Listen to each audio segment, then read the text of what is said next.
जनतेसाठी सदैव तत्पर आम्ही मुरुमकर, आपले शहर आपल्या बातम्या।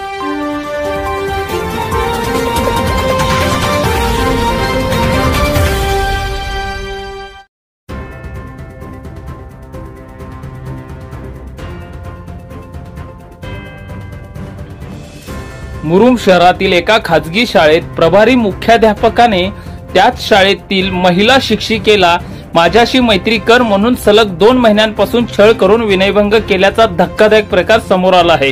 या प्रकरणी शिक्षिकेचे फिर्यादीवरून संबंधित मुख्याध्यापकावर मुरुम पोलीस ठाण्यात विनयभंगाचा गुन्हा दाखल करण्यात आला आहे।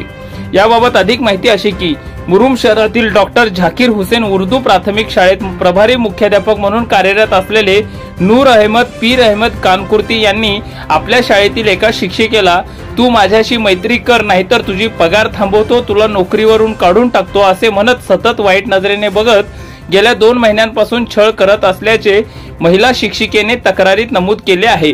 शनिवारी दिनांक 21 रोजी सदरील मुख्याध्यापकांनी शिक्षिकेचा नेहमीप्रमाणे छळ केल्याने याबाबत शिक्षिकेने आपल्या पतीला फोनवरून सांगून पोलीस ठाण्यात जाऊन सदर गुन्हा नोंद केला। शिक्षण क्षेत्रासारख्या पवित्र क्षेत्रात काळीमा फासणारी घटना घडली असून या घटनेमुळे शहरभरात खळबळ उडाली आहे।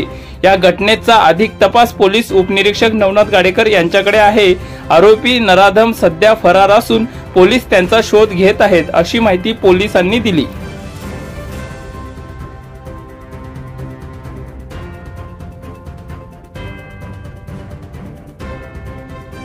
इतर बातम्यांसाठी पाहत राहा आम्ही मुरुमकर, आपले शहर आपल्या बातम्या।